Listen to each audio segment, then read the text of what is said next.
Welcome back to Politics Nation. What a difference a day makes. Vice President Joe Biden was in Texas today speaking to the NAACP one day after Mitt Romney's speech to the same group. The vice president painted a picture of how our country would change if Romney were to win in November. He proposes a $1.6 trillion tax cut.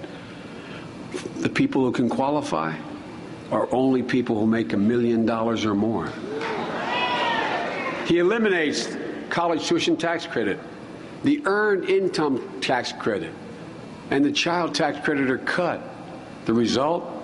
2.2 million African-American working families will see a tax increase if he succeeds. The governor isn't sure what his position is on the Violence Against Women Act. He's not sure whether or not Lilly Ledbetter law that passed was good.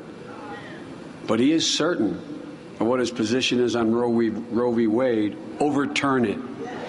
Planned Parenthood, get rid of it. Imagine what the Romney Justice Department will look like. Imagine the recommendations for who is likely to be picked as Attorney General or the head of the Civil Rights Division.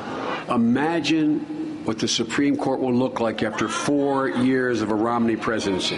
This election, in my view, is a fight for the heart and soul of America. As President Barack Obama says, we are our brother's keeper. We are our sister's keeper. We have an obligation.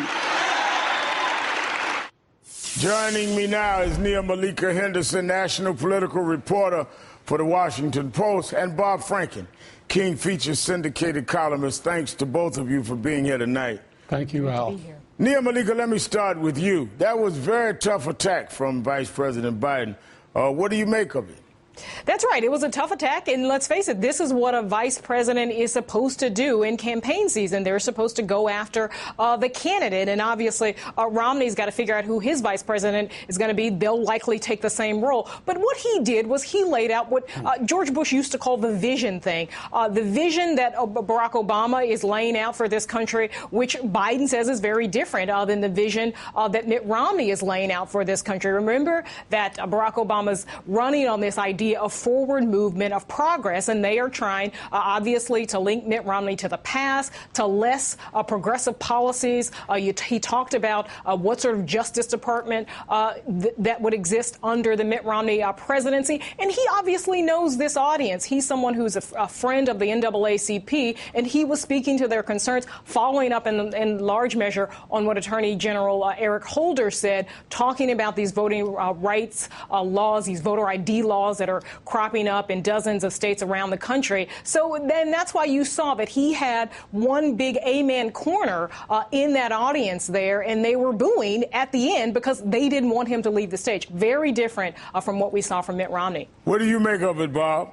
Well, first of all, besides the voting rights part of it, what I was intrigued by was how this was a message that could have been delivered to the NAACP. It could have been delivered to any group of people in the middle or the less than middle classes who have been exploited by the current economic situation. It was remarkably unracial, although, of course, one has to point out, particularly that African Americans have really suffered even worse than other segments of the society in this economy, with an unemployment rate which is double pretty much what it is for the general population. But I was intrigued by the fact that that could have been a speech that could have been delivered to just about any group that represents the middle class or some of the lower middle class. Yeah, I think that's very important. But both of you mentioned about the voting rights aspect, and both of you know we've been out there both on the show and in my organization fighting on this. Let me show you what the vice president said about voting rights, because I think it's going to be a big issue. When you have the right to vote, you have the right to change things. We see a future where those rights are expanded, not diminished. And by the way, this ain't your father's Republican Party.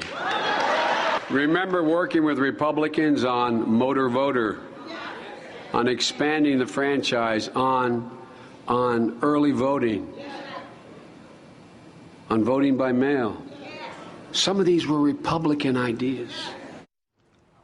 Nia Malika, motor voting, voting by mail, early voting, contrasting that now where you have a party that is purging voters, you have a party with voter ID laws that clearly is answering fraud that isn't there, and will admit Romney supporting these voter ID laws. Is this going to be a very significant issue?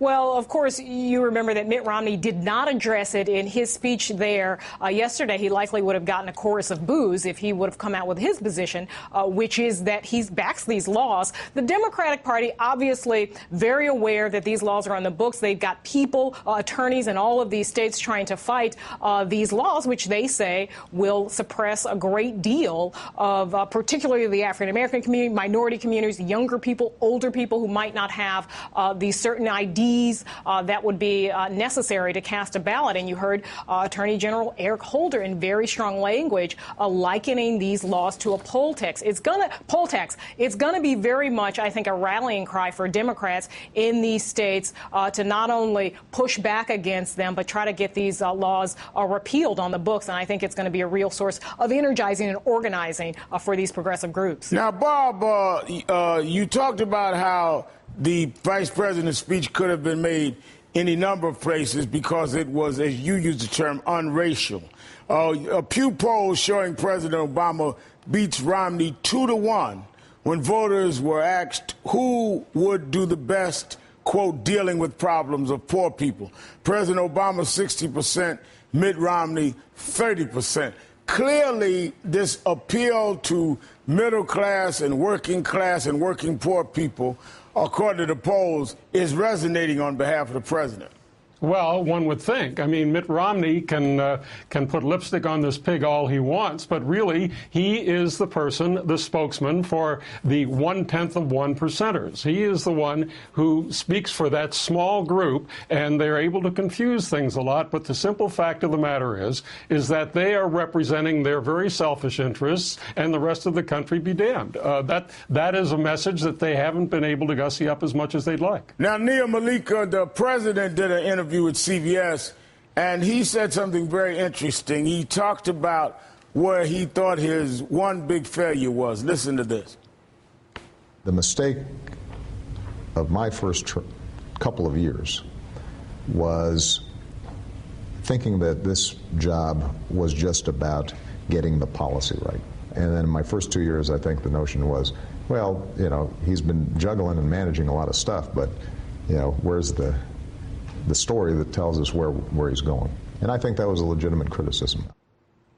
He feels he should have inspired the country more and not deal with just policy. What is your reaction, Nia Malika? That's right, and it's a bit of an irony because here was a senator elected to the presidency, and in many ways people thought he was the great communicator, and that was one of the reasons he was so inspiring, because he was such a great communicator. But you have had Democrats criticize him and saying that he has failed in many ways to sell some of these policies, to tell a story about health care, to tell a story about the economy. And so interesting that he's admitting that failure on his part. And I think they're looking for this election and this campaign to really sort of fine-tune what their message is, fine-tune the vision thing, fine-tune their story and vision for this country. You had Mitt Romney just a couple of minutes ago release a statement to say it's not about storytelling, it's about policy, it's about what the direction of the country and the economy. So, of course, they have their message out on this as well. Nia Malika Henderson, Bob Franken, great to have you both on the show tonight. Thank you. See you. Coming up, the blockbuster report that rips open the cover-up in the Penn State scandal. That's coming up.